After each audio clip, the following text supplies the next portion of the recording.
The king's chamberlain insists that everyone should come, even poor Efutajo, who is brought in from the forest by two hunters.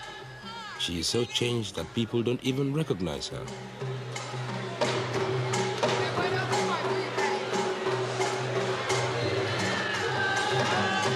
The old priestess explains the king's plan.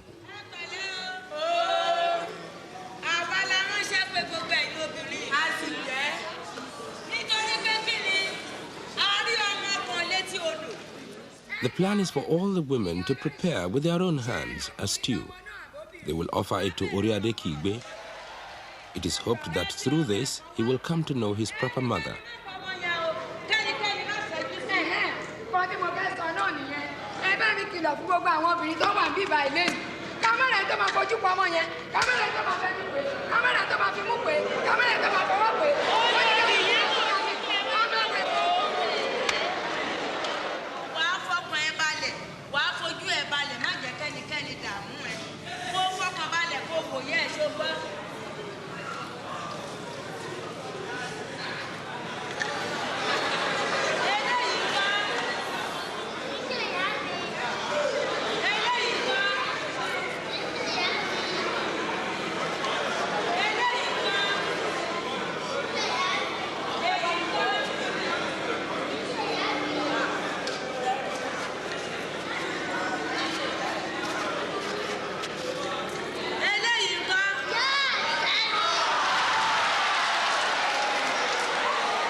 Eventually, it seems Oriade Kigbe has been shown everyone. The priestess asks him to take just one final look.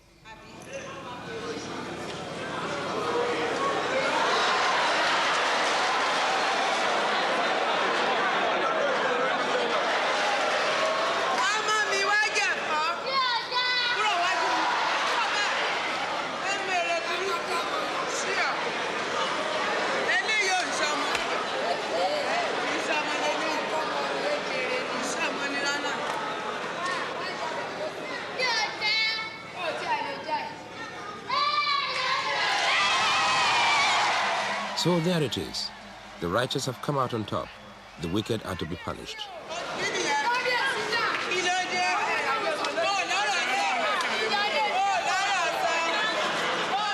While the two elder wives are led away, Efutajo, now bathed and freshly dressed, returns to sing of how with patience and honesty we can overcome our misfortunes. A sentiment close to Ogunde's heart. In any venture, there must be problems. There must be difficulties, and then one has to persevere in spite of all odds. I think this has been the reason why I have been able to be successful up to this point. Because in my life, problems don't set me back.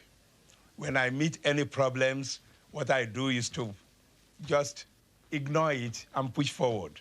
Apart from Ibisami, the other person most important to Ogunde's work was Adeshiwa, or Madam Eko, as she will always be remembered by Nigerian audiences. The beautiful girl who left her studies to follow Ogunde and the life of the traveling theater. I think it's the saddest thing that has ever happened to me in my whole career as a dramatist, because she was a frontline woman. She was always with me. And she was really very good. But unfortunately, we were to go to Elisha to perform, and they were going ahead of me, and the lorry in which they were traveling had an accident, and she died.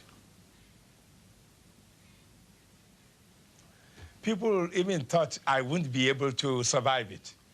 They thought I wouldn't be able to continue. But after a few days, I thought she was gone. And I have a goal. I have a mission to fulfill. If the death of this madam could stop the whole mission, it means it was no mission at all. if it was a mission and a career, nothing should stop me. So I continued.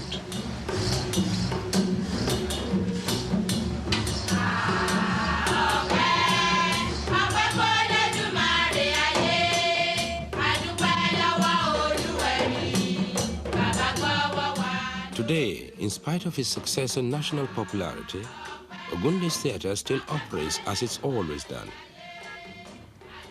It's never had a subsidy or government grant. It survived, as indeed do all the other traveling companies, on its simple ability to pull a crowd.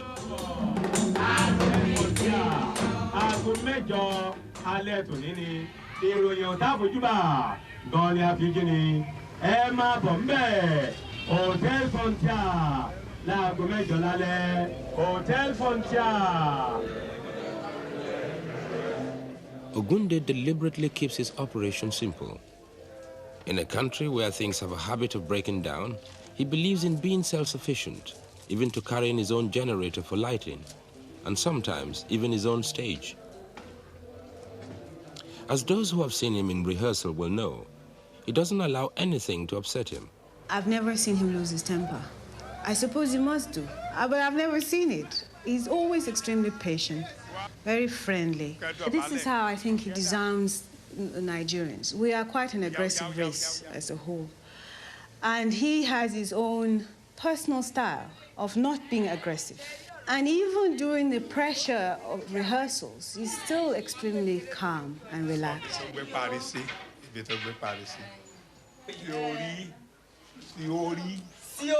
when it comes to business, it's as hard as steel. I think, in my own opinion, a good artist is not a good businessman. I think both don't go together. If you're an artist, you can't be a good businessman. A businessman has to go this way. An artist goes straight. And so I cannot call myself a good businessman. He's a very, very good businessman, a shrewd one. He's a good Ijebu man. All Ijebu men are known to be good businessmen. And he shows this in his dealing with customers, like the National Theatre. The National Theatre was the venue for Ogunde's first feature film, the recently made Aye. After it had been running a fortnight, Ogunde had a disagreement with the management on his percentage of the take. So he went into the projection box and removed his film. As a result, there was a riot in the theatre. He always insists on controlling his box office. He will not allow any outsiders to do so. And he then will hand the management cut to them, not the other way around. But Dagri, the old coastal trading port and one-time slave market, where tonight Ogunde is showing Aye in the local open-air cinema. Ogunde doesn't sit down at home and say, the theatre halls are managing my films very well. He's too aware of Nigerian management to leave his management of his art to anybody but himself. He takes complete control. My film is in 35 millimeter, and so I bought a portable projector. So when I was traveling abroad, I took two of my wives with me, and they learned how to operate the projector. So when I came back, I'm going to show a film somewhere, maybe at the cinema house or in a school hall or even in a town hall. Then my wife will be there, my daughter will be there. They set up the projector, and the senior wives stand at the gate, collect gate fees, and people go in and we exhibit. By that, I've been able to avoid the cheating by the cinema houses. And this isn't small money we are talking about. Oil-rich Nigeria has its own inflation, and a cinema seat costs about £2. But the Ogunde organization expects a return from other sources too. The family is there in force. Apart from managing the sale of soft drinks and refreshments, there are also Ogunde's latest recordings.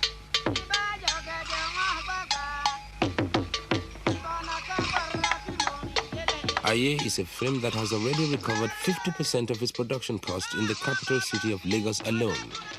Now the rest of Nigeria is anxious to see it.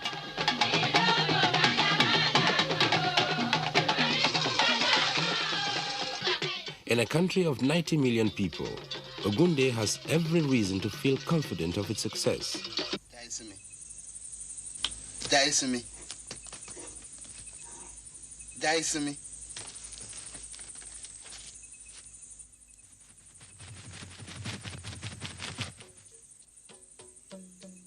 Aye is another traditional tale about witches and possession, divination and exorcism.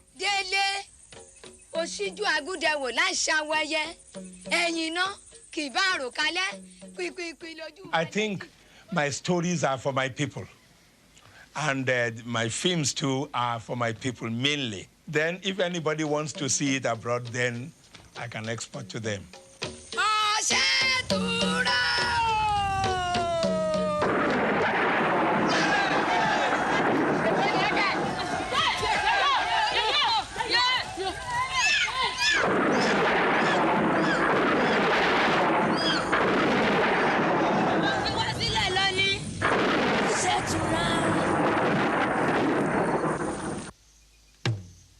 For Chief Ogunde, Aye is a test of whether at the age of 62, he can start a new career as a filmmaker.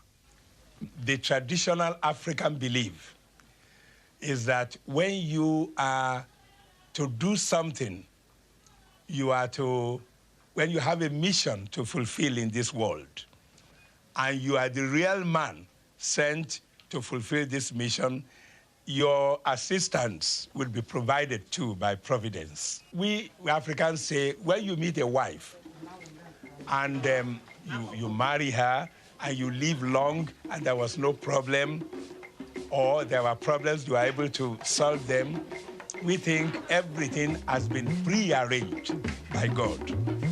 So I now know that because of what I'm to do in this life, my wives and my children have been specially provided to be my assistants.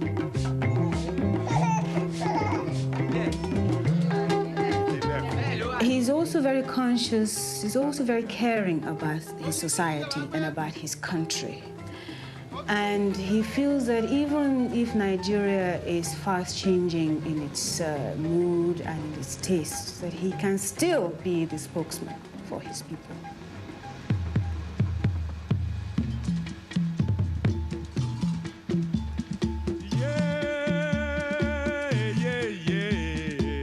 Agba kì í ṣòro